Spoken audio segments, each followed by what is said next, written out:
11 over में 16 run बनाया आपने, मर मरा के, डर डरा के, बड़ी मुश्किल से। शर्मा जी को तो बॉल नजर ही नहीं आई बाय द वे, सऊदी की अपने नए बॉल के बॉलर से बॉल कराई नहीं जा रही थी। बुमराह आए, आकाशदीप आए थे, आकाश से उतर के सीधा पाताल में चले गए। बुमराह आए, वो गुमराह हो गए, है ना।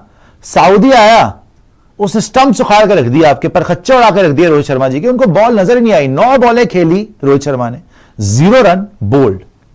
ये शुरुआत हुई है हमारी। एक स्पिन ट्रैक के ऊपर आपके 6-7 ओवर करने थे उनके पेसर्स ने, वो भी नहीं खेले थे कप्तान साहब से। बॉल हिलती है तो पता नहीं हिली जाके रखते हैं, पूरी टीम हमारी हिल जाती है। थोड़ी सी बाहर निकली थी, आउटस्विंग हुई थी, तो उसमें इतना क्या हो गया था? इतने भयानक तरीके से बोल्ड, दहशत का माहौल हो गया था भाई पूरे ड्रेसिंग रूम में कि ये क्या हो गया। 259 उन्होंने बनाया भाई। It was a very good toss to win for New Zealand. मैंने पहले भी बोला था कि टॉस जीत के इस पिच के ऊपर आप पहले रन्स ऑन द बोर्ड लगा दें, सेकंड डे पे और मुश्किल होगी बैटिंग, थर्ड डे पे बिल्कुल ही इंपॉसिबल हो जाएगी बैटिंग। टिपिकल इंडियन पिच जहां पे टर्न बहुत ज्यादा मिल रहा है। आपने देखा कि रोहित शर्मा आउट हुआ और 6ठे ओवर के बाद स्पिनर्स ले आए। शुभमन गिल मरते मरते बचा है, इनसाइड एज लग गया एक बार आउटसाइड एज निकलते निकलते बच गया सैंटनर की बॉल पे। एजाज पटेल पे ये मरते मरते बच रहा है यशस्वी जायसवाल, है ना। जब 11 ओवर में 16 रन ही बनाया आपने, तो सोच लो कितना दहशत का माहौल होगा कि सिंगल तक नहीं निकल रहा आपसे। और ऐसी पिच पे जहां आपके वॉशिंगटन सुंदर जो बाहर बैठे हुए थे आके 7 विकेट ले गए मक्खन की तरह, 1 बोल्ड 2 बोल्ड, सेट हुए रचिन रविंद्र का बोल्ड मार दिया। उस पर भरोसा मत रखना पिच के ऊपर। सेट बैटर भी यहां पर पता नहीं चलेगा, एक ही बॉल आएगी ले जाएगा। अब मुद्दे की बात यह है 16 तक तो पहुंच गए हो, 250 बना लोगे, 250 बना लोगे आप, बिकॉज कहीं पर भी न्यूजीलैंड ने मैच छोड़ा ही नहीं। देखो स्पिन खेला, जायसवाल भी अच्छा खेल लेगा, शुभमन भी अच्छा खेल लेगा, लेकिन स्पिन है बहुत अनप्रिडिक्टेबल और मुश्किल ही होती जाएगी।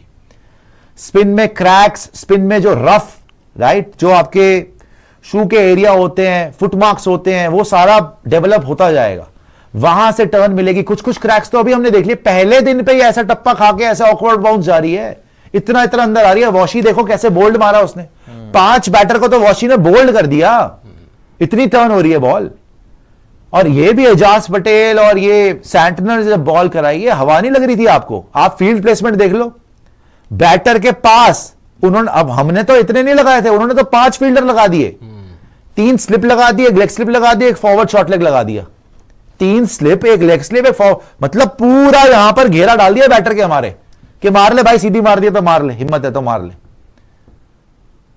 तो सिचुएशन से इंडिया जरूर निकल सकती है, कोई बड़ी बात नहीं है। 9 विकेट्स इन हैंड, बैटिंग बहुत पड़ी है भैया। शुभमन गिल, यशस्वी जायसवाल, विराट कोहली, सरफराज स्पिन अच्छी खेलता है, ऋषभ पंत, रविंद्र जडेजा, अश्विन है, पूरी बैटिंग है। लेकिन जो पिच आपने बना दी है ना, कहीं आपके ही गले ना पड़ जाए हमेशा की तरह, बिकॉज आप खड्डा खोद तो देते हो, लेकिन उस खड्डे में खुद ही गिर जाते हो। आपने गड्ढा खोद दिया, अब उसी गड्ढे के अंदर आप खुद मत गिर जाना, सीधी बात यही है। तो यहां पर आपके बड़े बड़े धुरंधर जो हैं, स्पेशली आपके कप्तान साहब, पता नहीं यार नई बॉल के साथ आपको हो क्या रहा है, या पता नहीं न्यूजीलैंड नई बॉल के साथ कोई मैल्कम मार्शल आ गया है वहां पर, या आप बोल लीजिए कि वसीम अकरम बॉलिंग करा रहे हैं। ठीक है, सऊदी बहुत अच्छा बॉलर है, मान लिया, लेकिन आपकी तो हालत वैसे ही खराब हो जाती है। 46 पे आप ऑल आउट हो जाते हो। आज भी देखो कोई कसर नहीं छोड़ी थी आपने मरवाने की, 1 विकेट और आ जाती है, आप तो मैच में बहुत पीछे हो जाते। अभी भी मुझे लग रहा है कि न्यूजीलैंड विल बैक देमसेल्व्स। कुछ भी हो सकता है इस मैच में, ये मत सोचना। हमारा रॉयल चैलेंज चूज बोल्ड पोल डाल रहे हैं हम। अब बताइए मुझे कि आपको कौन लग रहा है, क्या who is your Royal Challenge choose bold winner of this test match? आपके हिसाब से कौन जीतेगा, इंडिया, न्यूजीलैंड या ड्रॉ? आप लोग क्या सोचते हैं जी? कोबरा जी और पांडे जी, आपने देखा पूरे दिन का खेल। वॉशी ने तो पहले तो वॉशी के लिए तालियां भाई, कि वॉशी के ऊपर भरोसा दिखाया कप्तान ने और वॉशी को लेके आया। शुरू में विकेट्स नहीं मिली, बट आपने देखा कि जैसे जैसे दिन आगे जाता गया और पिच में और ज्यादा रफ क्रिएट होता गया, फुट मार्क्स आते गए, पिच में और क्रैक्स वगैरह डेवलप होते गए, तो वॉशी और इफेक्टिव होता गया और 7 विकेट ले गया। उसी की बदौलत 259 पे रोक लिया, नहीं तो ये तो 400 रन होते भाई। अश्विन को तो बाद में विकेट नहीं मिल रही थी, सिराज को और बुमराह को तो उन्होंने बॉलर ही नहीं समझा। 3-3 चौके तो बुमराह को पड़ रहे थे। मेरी ये समझ में नहीं आती, हमारी नई बॉल के साथ हमें विकेट नहीं मिलती, उनकी नई बॉल के साथ दहशत है। मैंने आपको लास्ट टाइम मैच में क्या बोला था पांडे जी एंड कोबरा, मैंने ये बोला था ना भाई, हमारी बॉलिंग में और उनकी बॉलिंग में बहुत डिफरेंस है नई बॉल की बॉलिंग में। मैंने ये भी बोला, आप बुमराह कर रहे हो, बुमराह को तो विकेट मिलती नहीं है, नहीं, ये तो इस बात पे तो मैंने भी एग्री किया था, इनकी नई बॉल की बॉलिंग बेहतर है हमसे, ये तो पिछले बार भी हमने देख लिया था और उसके बाद भी हमने ये एग्री करा था कि जो नई बॉल के साथ टीम सऊदी करते हैं या फिर चलो ओरूर्क ने जो बॉलिंग कराई है, इनको ज्यादा असिस्टेंस मिलती है। और जब इंडिया बैटिंग करने भी आया था उस समय पर थोड़ा सा क्योंकि शाम का समय था, ओवरकास्ट कंडीशन, और मुझे लगता है ना मेंटली आप इस फेज में आए थे बैटिंग करने की अभी समय निकाल देते हैं। मतलब अगर आप रनों के लिए नहीं जा रहे थे, आप बिल्कुल ही शेल में बैटिंग कर रहे थे, बहुत ज्यादा डिफेंड करने की कोशिश कर रहे थे वहां पे, और हो सकता है कि उस तरीके से रनों के लिए जब आप नहीं जा रहे थे तो आपको समझ नहीं आई। लेकिन जो मर्जी हो, एक्सक्यूज कोई नहीं होता। रोहित शर्मा को जो गेंद पड़ी थी, ऐसा नहीं था कि वो खेल नहीं सकते थे, ये बहुत ही अजीबोगरीब तरीके की चीज लगती है। ये तो देखो, जब आप सीधी बात पांडे जी देखिए, जब आप इस तरीके से बोल्ड होते हैं ना, वो लगता है अनप्लेएबल डिलीवरी, बट ये हर बार का है कि आपके लिए हर बार नई गेंद जब स्विंग हो रही हो वो अनप्लेएबल ही होती है, चाहे जैसी मर्जी डिलीवरी पड़ जाए। पिछले मैच में आप अंदर आती हुई बॉल पे लप्पा घुमाते हुए बोल्ड हो गए थे, डाउनलोड ट्रैक आ गए। इस बार आप खड़े खड़े बोल्ड हो गए, ऐसे हो और इतनी भयानक तरीके से आप बोल्ड हुए हो कि दहशत फैल गई पूरे ड्रेसिंग रूम में कि पता नहीं पिच में क्या हो रहा है भाई, इतनी घूम रही है। तभी तो वो नए लड़के हैं, उनसे रन ही नहीं निकला, सिंगल नहीं निकल रहा, छोटी छोटी बॉलें डल रही है उनको, सिंगल तक नहीं निकल रहा, इतने डर गए थे। और न्यूजीलैंड का कॉन्फिडेंस इतना बढ़ गया वहां पे, जैसे ही सऊदी ने रोहित शर्मा को बोल्ड मारा है कि वो तो पूरा धड़ल्ले से आपके ऊपर चढ़ गए, राइट। अब कायदे से तो भाई आपको कल पूरे दिन बैटिंग करके मैच बचाना चाहिए, राइट, लेकिन इस पिच के ऊपर इतने रन नहीं है। और पार्टनरशिप करेगा कौन? क्या जायसवाल और गिल संभालेंगे? विराट कोहली जो पहले ही स्पिन के ऊपर फंस रहे हैं, क्या वो संभाल सकते हैं? सरफराज खान 150 मार के आ रहा है, स्पिन अच्छा खेलता है, वो कर सकता है। ऋषभ पंत कर सकता है, डेफिनेटली कर सकता है, बट टर्न बहुत ज्यादा है, बाउंस बहुत ज्यादा है, कट बहुत ज्यादा है। And what I love about New Zealand is कि वो हार मान नहीं रहे। वो 259 पे ऑल आउट हो गए, आपको लगा भी आपने जल्दी पकड़ लिया, उन्होंने आते ही कप्तान को बोल्ड मार दिया। वो पेसर के साथ भी विकेट ले रहे हैं, वो स्पिनर के साथ भी विकेट लेंगे, आप देखेंगे कल।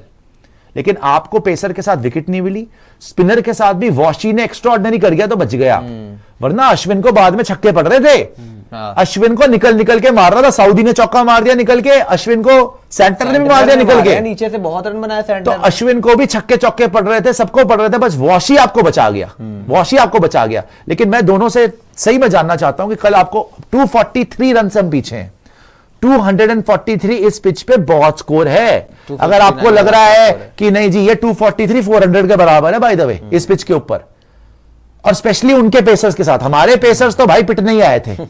हमारे पेसर तो बुमराह जी ने सेकंड स्पेल कराया उसमें भी पिट रहे थे, पहला स्पेल कराया उसमें भी पिट रहे थे, तो यॉर्कर भी मार रहे थे, चौका खा रहे थे, है ना। डेविन कॉनवे मार रहा है, रचिन रविंद्रा मार रहा है। इनके पेसर्स को हाथ लगा के दिखा दो आप। वॉशी जी खुश हो रहे हैं, 7 विकेट ले ली, लेकिन इतनी खुश होने की बात है वैसे? नहीं, मैच में तो न्यूजीलैंड ही आ गया। वॉशी के लिए तो खुश होने की बात है, वॉशी ने तो बहुत अच्छा कमबैक करा है, 3 साल बाद आया है, वॉशी के पर्सनल खुश हो गए, 7 विकेट ले भी लेगा, मैच हार के क्या फायदा? नहीं, अभी तो उसको, अभी तो आप पीछे चल रहे हैं ना, को बुलाया ना बात करने के लिए। खैर इतना नहीं भाई, आज तो बहुत ज्यादा ही शैल में ये लोग खेले, और जो इनकी पहले से सोच रहती है रोहित शर्मा एंड कंपनी की कि भाई आके हम जो है वो मारेंगे, वो तो सोच आज दिखी नहीं। आज पता नहीं ये इसलिए खुश थे क्योंकि वो आकाशदीप को बोल रहे थे नाइट वॉचमैन डालना पड़ेगा, अगर एक और विकेट गिर जाती तो आकाशदीप पैड पहन के बैठा हुआ था। तो विराट हंस रहा था कि तेरे को जाना पड़ेगा, तो बता रहा हूं तेरे को ऐसे खेलियो। वो सबके सभी हंस रहे थे, और आकाशदीप अपना सर पकड़ के बैठा हुआ था। ये हाल है हमारे, ये हाल है हमारे बड़े बड़े धुरंधरों के, कि शर्मा जी अंदर गए, आकाशदीप बैठा हुआ है कि भैया अभी बॉलिंग करके आऊं, वहां पिटाऊं, अब बैटिंग करने जाऊंगा वहां पिटूंगा। और कहीं सऊदी और ओरूक ने उसका वैसे टप्पा इतना ज्यादा पड़ रहा, बाउंस इतनी, और जबड़े जुबड़े में मार दोगे मेरे। इसीलिए वो बेचारा घबरा रहा था, उसकी शक्ल देखो, शीपिश स्माइल है। और विराट हंस रहा था कि तू तो गयो, आकाशदीप तो गयो, पहले तेरे को बैटिंग में उन्होंने मारा तेरी बॉलिंग को, अब तेरे को बॉल से भी मारेंगे भाई। तेरा तो पता नहीं खात्मा करने के लिए तेरे को रखा है टीम में। सिराज पे पीछे बैठ के बोल रहे हैं कि शुक्रिया ऊपर वाले परवरदिगार, शुक्रिया आपका कि मैं नहीं खेल रहा मैच, नहीं तो मुझे इतने छक्के पड़ते, ऊपर से बैटिंग में जाना पड़ता तो छाती पे। अबे इसको क्यों दिखा देते हो बार बार, इसकी क्या गलती है? अब ये तो खेल भी नहीं रहा, हटा दो इसको।